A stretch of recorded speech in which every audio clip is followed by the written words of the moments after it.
Bonjour Eric. Bonjour Nathalie. D'habitude c'est toi qui es derrière la caméra. Aujourd'hui, pour une fois, tu seras devant.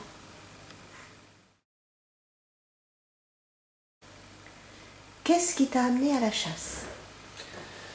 Qu'est-ce qui m'a amené à la chasse? En fait, à l'origine, je ne suis pas du tout issu du monde de la chasse, étant donné qu'on ne chasse pas de faire père en fils dans notre famille. Donc j'étais en convalescence en accident de travail, et puis j'ai un ami, Michel Francillon, qui est président de la chasse à Quincieux, qui m'a proposé un week-end de dire viens, ça va te sortir, je t'amène à la chasse. Alors moi je lui ai dit tu sais, moi la chasse, je suis pas très intéressé, pas quelque chose qui m'attire personnellement. Bon, je n'avais pas d'a priori contre la chasse, mais j'ai dit pourquoi pas, et puis finalement j'ai fait cette sortie, et après une deuxième, une troisième, une quatrième, et puis je suis vraiment tombé amoureux de la chasse. C'était vraiment une révélation. Alors mon investissement dans la chasse, au-delà de l'aspect matériel et vestimentaire, n'étant pas issu du monde de la chasse, donc j'ai décidé, à travers les formations que donne la Fédération des chasseurs de l'Isère, de faire le maximum de formations avant ma première rentrée à la chasse, ma première ouverture. Donc j'ai participé à la formation à chasse à l'arc. Bon, pour connaître les méthodes de chasse à l'arc, ça m'intéressait aussi. J'ai effectué ma formation sécurité en battue, de façon à être un peu plus sécurisé lors de mes premières battues que j'ai effectuées. J'ai fait ma formation nouveau chasseur, donc le maniement d'armes, etc., suite au permis. J'ai effectué des formations très importantes et que tout chasseur devrait faire, c'est-à-dire les formations de l'examen initial du gibier sauvage, donc formation sanitaire qui se déroule en deux parties, la partie théorique et la partie pratique en laboratoire, avec Pierre Zachary, qui est quand même quelqu'un de très reconnu dans le milieu. J'ai effectué ma formation de piégeur, j'ai effectué ma formation de garde-chasse aussi. Donc j'ai fait à peu près toutes les formations possibles pour mieux connaître la chasse dès ma première ouverture.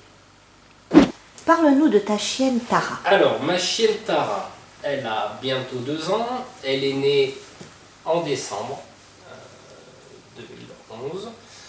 C'est une chienne qui est assez exceptionnelle dans le sens où mon beau-frère, qui est chasseur dans l'Isère également, a eu une portée dont le mâle était pagnol français, la femelle était pagnol breton.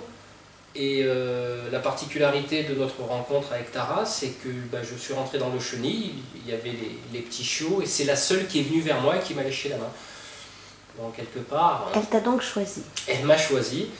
Et la première fois que j'ai mis mon habit de chasseur avec le fusil, elle m'a aboyé, comme si elle savait qu'il fallait aller chasser. Donc c'est une chienne exceptionnelle, très affectueuse avec les enfants, et qui est excellente chasseuse. Vraiment, elle a encore beaucoup à apprendre comme moi, et des fois je me demande pas si c'est pas le chien qui dresse le maître pour la chasse. Alors Eric, est-ce que tu as un pire souvenir de la chasse? Oui, j'en ai un. Alors, j'étais à la chasse avec Tara, samedi après-midi, et puis il y avait ce qu'on appelle des pigeons, en fait c'était des tourterelles, et puis il y en a une qui s'est envolée, j'ai tiré un coup, j'ai tiré 2 coups, elle est tombée, j'arrive pour la ramasser, et puis elle était encore vivante, alors je ne savais pas trop comment faire. Donc ce que j'ai fait, je me suis rappelé de ce qu'on m'avait dit, tu tords le cou, tu tires. La problématique c'est que j'ai tordu le cou, j'ai tiré peut-être un peu fort, et la tête m'est restée dans la main, donc je suis resté 10 minutes comme ça, enfin non, pas 10 minutes, non, une dizaine de secondes, voilà, un peu pétrifié. Et du coup, j'ai décidé de plus chasser les tourterelles, parce que voilà, c'est un bel animal pour commencer, et puis là, quelque part, la première fois de ma vie, elles viennent dans mon jardin, elles se posent, elles vont dans mon poulailler. Quelque part, peut-être c'est aussi un clin d'œil de me remercier de ne pas les chasser. Et puis après tout, on dit bien en amour 2 tourtereaux. Quel est ton meilleur souvenir de chasse? Alors, mon meilleur souvenir, c'est pas d'avoir eu un gibier, c'est plutôt de l'avoir loupé.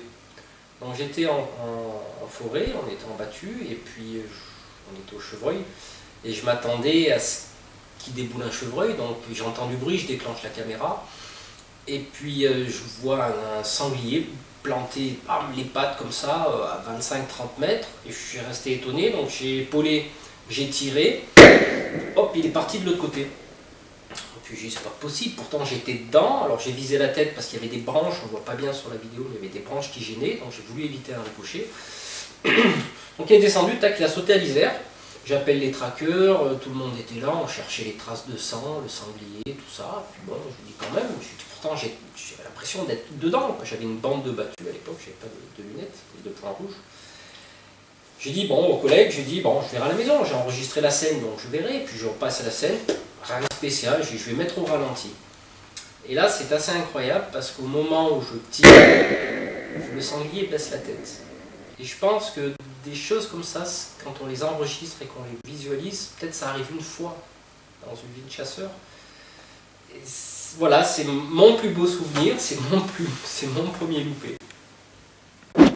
Te sens-tu écolo? Bien sûr. Je pense que tout bon chasseur doit être écolo.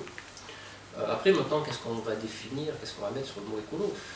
Personnellement, je suis en train de suivre une formation à distance avec un organisme, hein, et donc il s'intitule Technicien en protection de la nature. Et qu'est-ce que je vois pas sur le programme?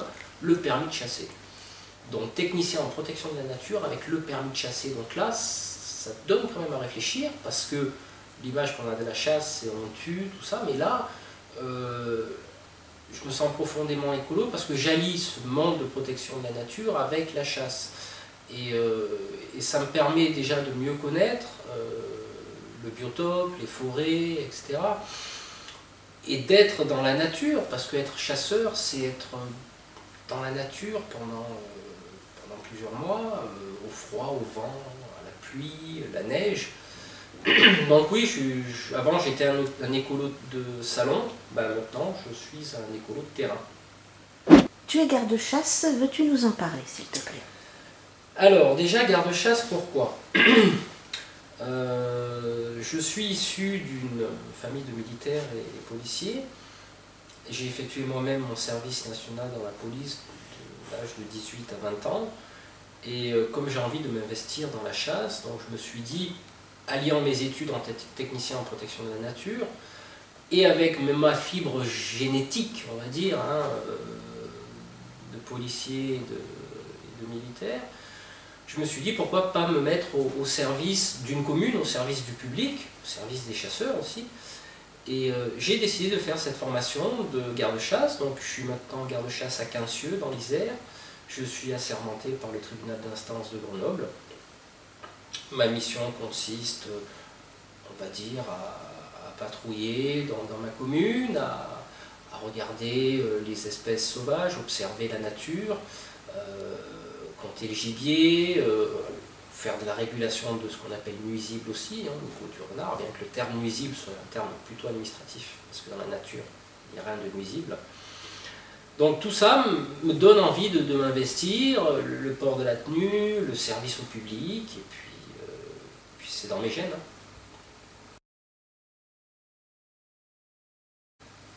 Quelle est ta philosophie?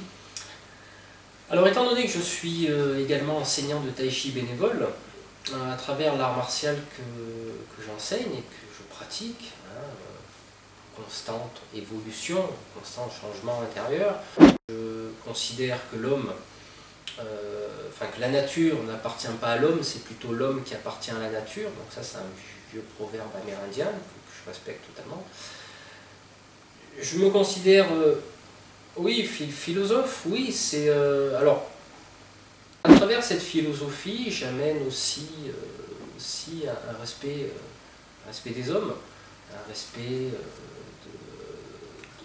de cette nature qui est fragile, pour pouvoir la préserver, parce que dans la nature, on est obligé, les chasseurs, de réguler le gibier, de réguler les espèces dites nuisibles. Donc j'ai l'impression qu'à travers mes études, ma façon de voir les choses, je participe à cet équilibre de la nature.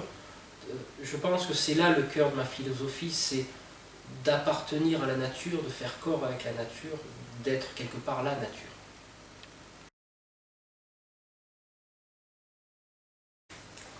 Parle-nous de ton site internet.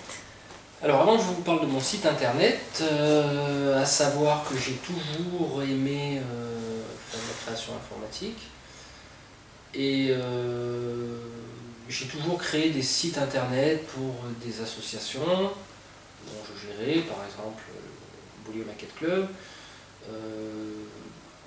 le site internet d'un ami géobiologue et magnétiseur, j'ai pris plaisir à faire son site, puis celui de mon épouse également.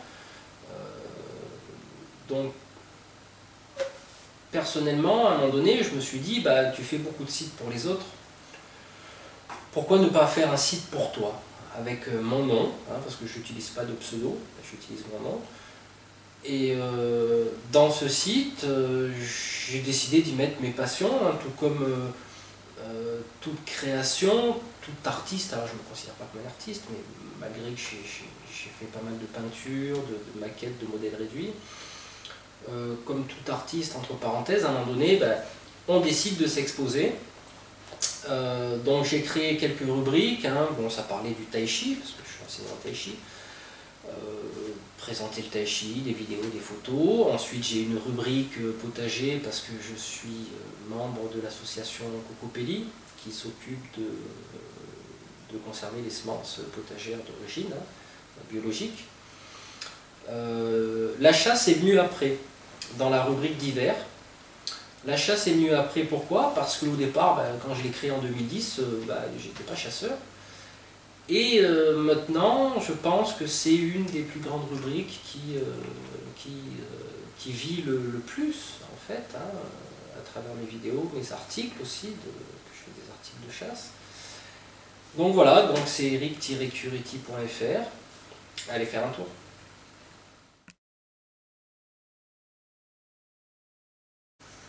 Présente-nous ta chaîne YouTube. Alors, ma chaîne YouTube, ça va avec le site internet, mais c'est venu après. Après, parce que j'ai eu ma première caméra de chasse tard dans la saison, en 2011, non 2012. Donc je me suis dit, ben, pourquoi ne pas faire des vidéos de chasse, et puis à travers ma chaîne, présenter autre chose, mes passions, comme les reportages, les interviews diverses. Donc là actuellement j'ai un peu plus de 160 abonnés, j'ai à peu près plus de 120 000 vues sur ma chaîne. Et on y trouve un petit peu de tout, c'est pas que de la chasse, c'est tous les sujets qui m'intéressent et que j'ai envie d'exposer, de montrer. Alors, quelque temps après mes premières vidéos, et notamment même les dernières, parce que je me suis amélioré bien sûr dans les montages, j'ai été agréablement surpris des commentaires sur mes vidéos, des gens très sympathiques qui me remercient de ma vidéo, qui m'encouragent à en faire d'autres, qui aiment ce que je fais, parce que bon, des fois c'est des vidéos toutes simples, hein, à partager. Et des fois, on pense pas que la vidéo va... on l'a fait, mais... Et on est agréablement surpris par tous ces gens qui aiment ce que je fais, quoi.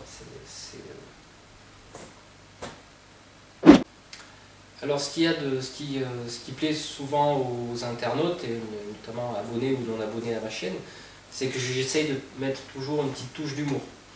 Une petite touche d'humour, pourquoi? Parce que j'estime que le monde est assez triste comme ça, et que de temps en temps, mettre un petit peu d'humour, ça égaye la vidéo, hein.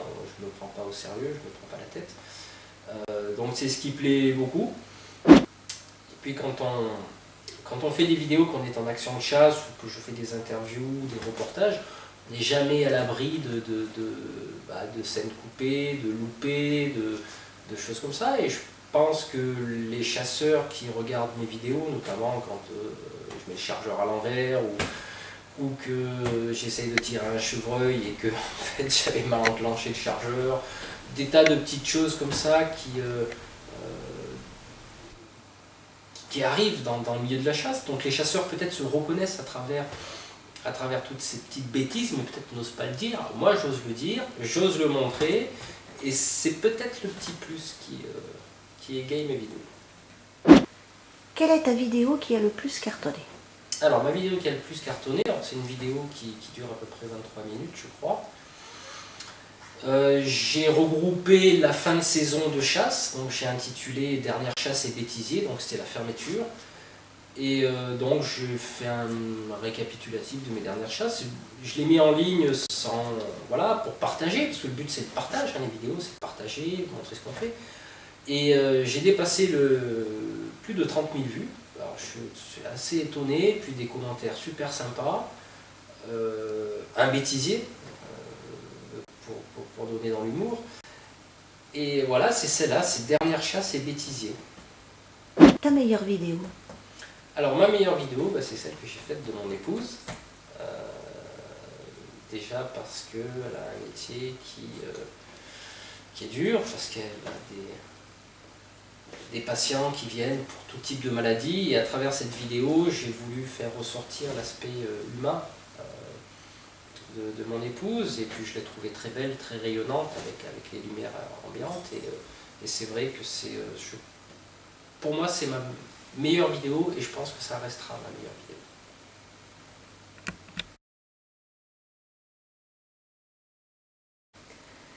Quels sont tes projets? Alors mes projets, déjà c'est continuer à faire vivre mon site internet, toujours faire de belles vidéos, avec de l'humour toujours. Me perfectionner dans le montage vidéo, être plus créatif, mettre en avant des aspects de la chasse qu'on voit le moins, notamment des opérations de plantage de haies pour favoriser la faune sauvage. Donc c'est un ensemble de tout ça, c'est faire vivre le site, faire vivre la chaîne, et puis voilà.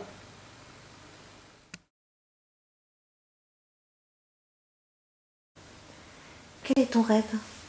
Alors mon rêve, ça serait un remix de tout ce que je fais, c'est-à-dire, étant donné que je suis au chômage depuis pas longtemps, ça serait allier la chasse, allier l'informatique, allier la vidéo, trouver un métier qui engloberait ces passions. Et je reste serein face à la vie, et puis le moment venu, peut-être que j'en vivrai.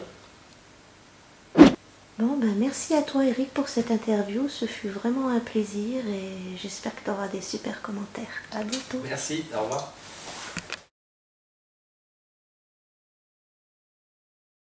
Bonjour Eric, cette interview est pour toi aujourd'hui,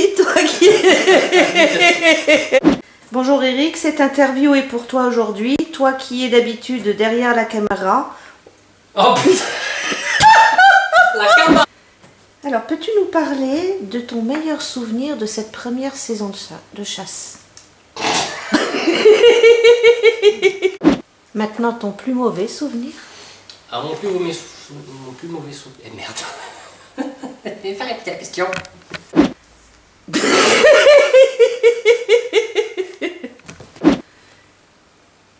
Quel est ton plus mauvais? On fait une pause. Présente-nous ta chaîne YouTube. Alors, ma chaîne YouTube... Parle-nous... Parle-nous de ton site internet. Alors, avant je vous parle de mon site... Parle-nous de ton site internet. Ouais, je peux refaire une pause.